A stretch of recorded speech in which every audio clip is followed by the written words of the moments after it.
Former President George W. Bush was in an airport one time, and he saw this man with a long white beard and a robe, and he went over to him and he said, "Are you Moses?" But the man paid no attention to him. George wouldn't be put off. He said, "I'm sure of it. You're Moses, aren't you?" But the old man just looked at the ceiling. And George said, "Come on. I'm the former President of the United States. You can talk to me. You're Moses, aren't you?" And finally Moses turned and he said, "Look, the last time I talked to a bush, I ended up wandering in the wilderness for 40 years. We're all very familiar with the story of Moses and the burning bush.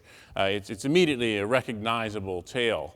But there's so much before and after that burning bush story that would help us to understand and frame what was going on at that time.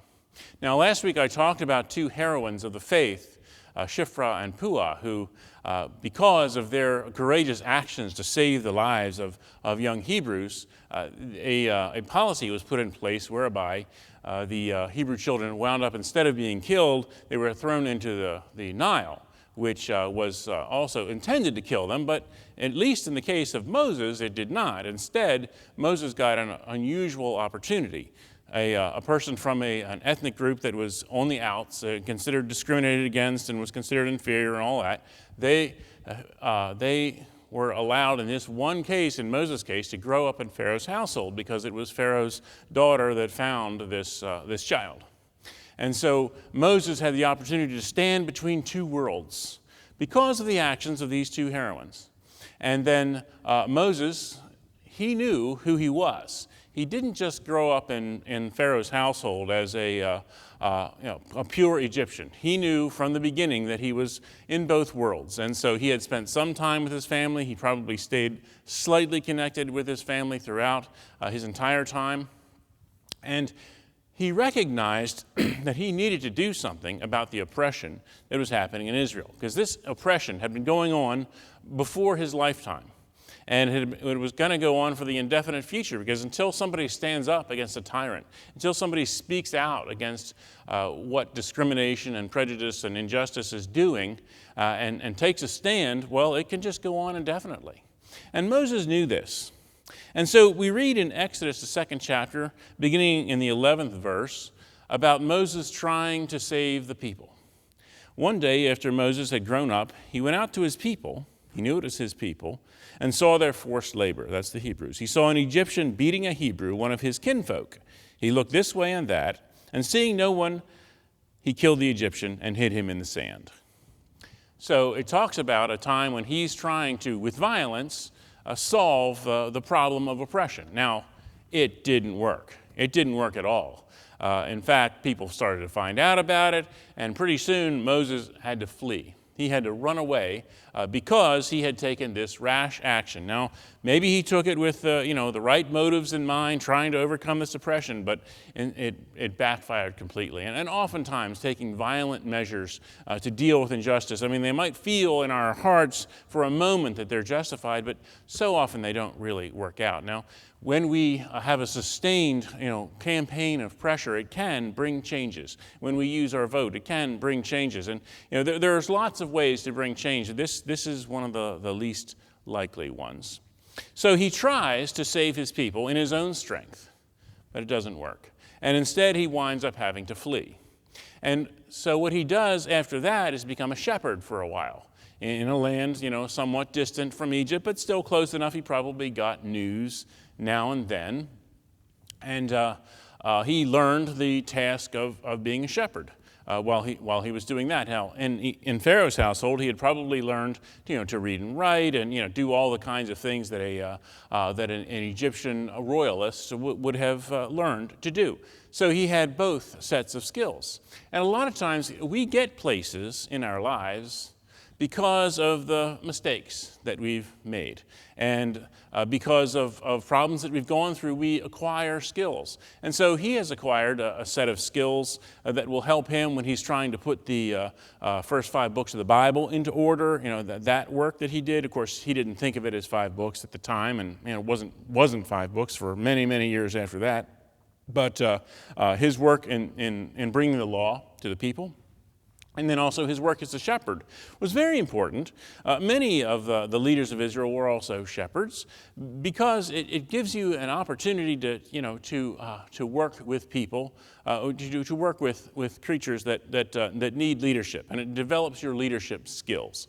And so instead of being a shepherd of sheep, he was eventually going to be a shepherd of people, just as David was going to be. And so he learned these skills, and he met people that were going to be helpful along the way. And we too, as we go through the mess that gets made when we have mistakes, we learn skills and we meet people that might be helpful to us. And so instead of regretting the things that we did wrong and just constantly beating ourselves up for it, it might be more valuable for us to see, well, what have we learned? What new opportunities have been placed before us because of the situations that we've been through?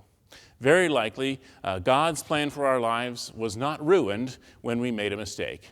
Very likely, God's plan accounted for the possibility of that mistake and thus has created for us a possible future in which that mistake can be redeemed in some way and used to help others and to further God's plan for us and God's plan for the entire world.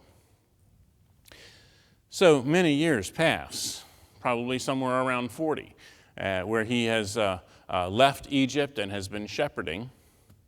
And all this time, the people of Egypt, people of the Hebrews in Egypt, are still being oppressed. Moses was keeping the flock of his father-in-law Jethro, the priest of Midian. He led his flock beyond the wilderness and came to Horeb, the mountain of God. There the angel of the Lord appeared to him in a flame of fire out of a bush. He looked, and the bush was blazing, yet it was not consumed. Then Moses said, I must turn aside and look at this great sight and see why the bush is not burned up.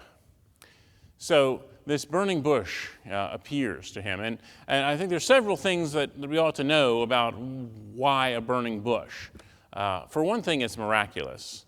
And I think if God is going to make an appearance, Moses had to know for sure this isn't just, in my mind, playing tricks on me. This isn't, just some crazy thing that happened. This is something that is absolutely miraculous. And so the burning bush was miraculous enough that it certainly grabbed Moses' attention.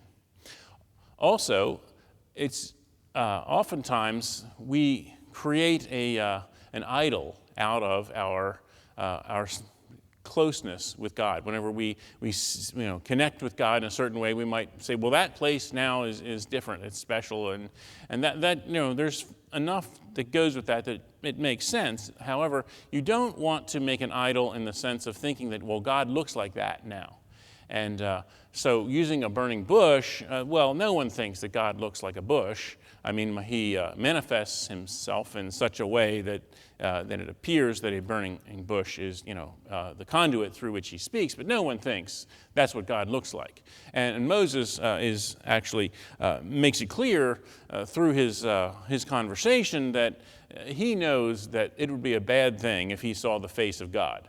He believes that seeing the face of God would result in his immediate death. And so he didn't want to see the face of God anyway, and the bush is a way of doing a way of connecting God and Moses in such a way that it won't be threatening for him. Now later on, Moses gets a much more intimate relationship with God, but at this moment, this is what he could take.